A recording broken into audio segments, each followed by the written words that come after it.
Gate polling కేంద్రంలో EVM ధ్వంసం చేసిన పిన్నెల్లి రామకృష్ణారెడ్డిని తక్షణమే అరెస్టు చేయాలని టీడీపీ నేతలు డీజీపీని కలిసి మెమొరాండం ఇచ్చారు. ఈవీఎం ధ్వంసం చేస్తుండగా అడ్డుకున్న టీడీపీ ఏజెంట్ నంబూరి శేషగిరిరావును తమ వెంట తీసుకెళ్లారు. జూలకంటి బ్రహ్మారెడ్డి, వర్ల రామయ్య, దేవినేని ఉమా డీజీపీని కలిసి పిన్నెల్లిని అరెస్టు చేయాలని కోరారు.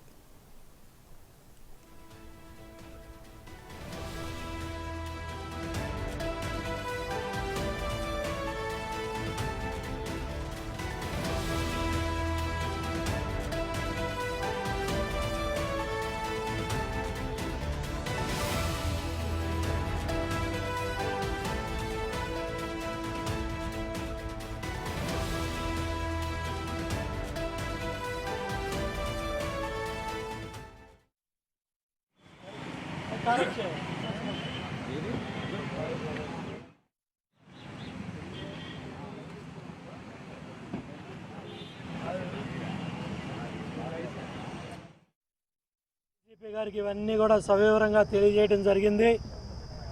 దాని మీద డీటెయిల్డ్గా సంబంధిత ఎస్పీకి శేషగిరి గారికి రక్షణ విషయంలో ఎస్పీకి ఆదేశాలు ఇస్తా అన్నారు.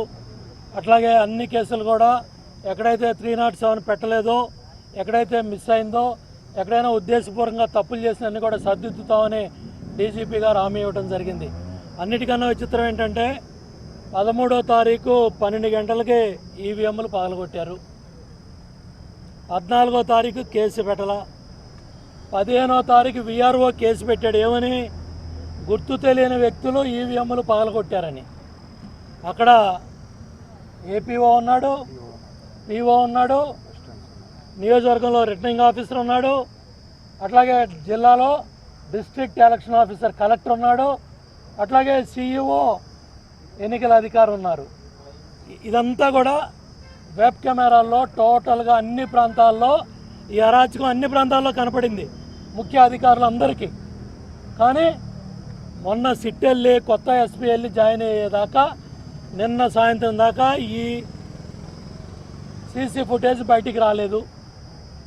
వచ్చిన 24 గంటల తర్వాత కూడా ఎమ్మెల్యే తమ్ముడు ఆచూకీ కనపట్టలేదు.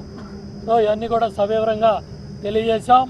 ఒకటే చెప్తున్నాం, జగన్ రెడ్డి ప్రమాణ స్వీకారం నాడు చెప్పాడు దేశం అంతా మన కళ్ళే చూస్తుందని.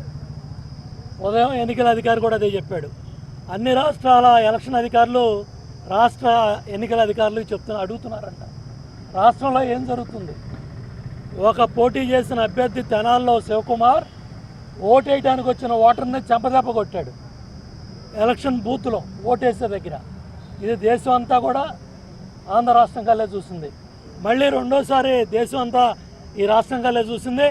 పోటీ చేసే అభ్యర్థి ఈవీఎం పగలగొడితే 10 రోజులైనా యాక్షన్ లేదు, అరెస్ట్ లేదు, కేసు కూడా ఇవాళ దాకా